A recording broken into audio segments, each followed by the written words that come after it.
Hi everyone, this is Sanjana from Mobcat, the only place where you get directly mentored and coached by 99.9 plus percentilers. So the CAT exam is done and the response sheet is now officially out.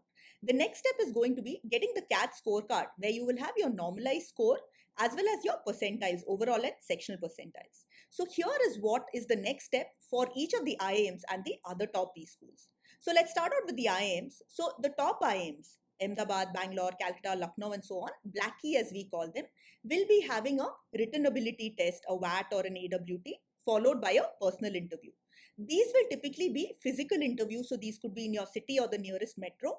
The WAT could either be physically conducted, which means that you'll have the WAT in the morning, followed by the interview once the WAT gets conducted, or you could have a WAT online, maybe a day or two before the physical interview, where it will be a specialized portal where you'll have your camera on and you'll be typing out. Some of the other IIMs will also have this process. One extra step that you will have in IIM Indore and IIM Rohtak will be your extempore. Here you will be given a topic on the spot. You'll be given about a minute or a little more to think and similar time to speak. A lot of times this is usually conducted as part of your personal interview. Now, another institute which also has had an extempore is FMS Delhi. Here again, along with the interview, you will have an extempore topic which will be given.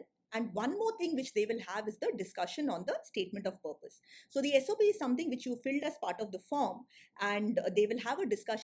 Favorite points are there for this particular thing. They want to understand what your goals, what your vision is.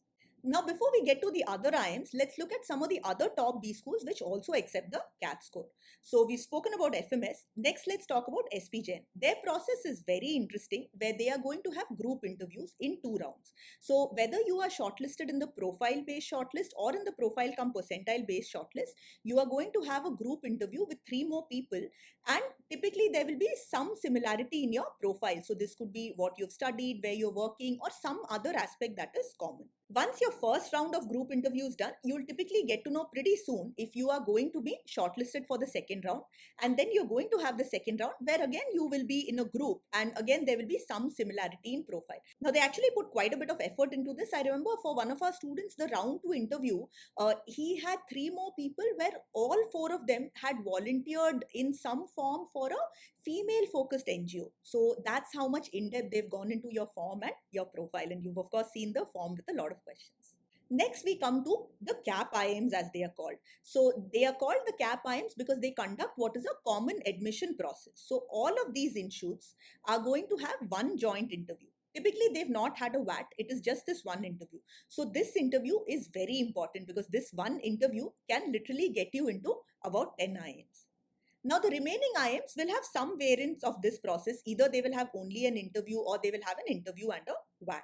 But let's talk about some of the other top B schools as well. So I'll start with XLRI or Xavier School of Management. They will shortlist you based on your XAT percentile, overall and sectional. And then you are going to have the essay. The essay which used to be part of the XAT exam is now going to be separately conducted by XLRI. Along with that, you will have a GD where they will focus on multiple parameters when it comes to reviewing your performance. And of course, you will have the personal interview. Now, when we talk about Symbiosis institutes, there's 16 of them, and their process is that you will have what is called a group exercise. This is similar to a GD, but here it's called an exercise because you will be given an exercise and you guys have to carry it out in a group. So this could be something like solving a puzzle, or more likely it will be something where you have a task, say, you have to market this product or you have to solve some problem, and each of you will come out with some ideas or some recommendations, and then as a group you have to agree on 3 or 4 combined ideas. So as you can see, they are testing what your problem solving ability is, what your creativity is, and of course what your communication skills are. But they're also testing how well you interact with others. Are your ideas so good that the group is accepting it, or are you able to convince others? Are you also supporting other people? How are you at negotiation, discussion, conflicts, all of these things as well. And of course, along with this, they will be having the usual personal interview. Lastly, let's talk about the NMIMS institutes. Now, for NMIMS institutes, the NMAT score is extremely important. It's the only thing they're looking at for shortlisting you, and it also carries a high weightage for your final selection. But along with that, they will also conduct a Watson-Glaser test, and they will have a case study based write-up. So here they'll be giving you a case write-up, and then you have to write your essay or your WAT. So this is what you're going to have for some of the top in-shoots. Majority of the others that I've not covered, which you can find on our InfoZone section, will also have some variant of this. The PI is something which is there everywhere and typically has a high weightage when it comes to your final selection score. And along with that, you could have a write-up or an essay, maybe an extempore or something like that. And if you want to start your prep for the VAT PI, here are two things that I would recommend. First, you can check out Mocat's daily news on mocat.com. There's 5 curated news articles which have been picked up by IM grads. And these are things which you as an IM grad or you as a manager are expected to know. These are definitely things which can come up in the interview or in the VAT. And second is you can start practicing what are called the HR questions. And that you can do by watching this video.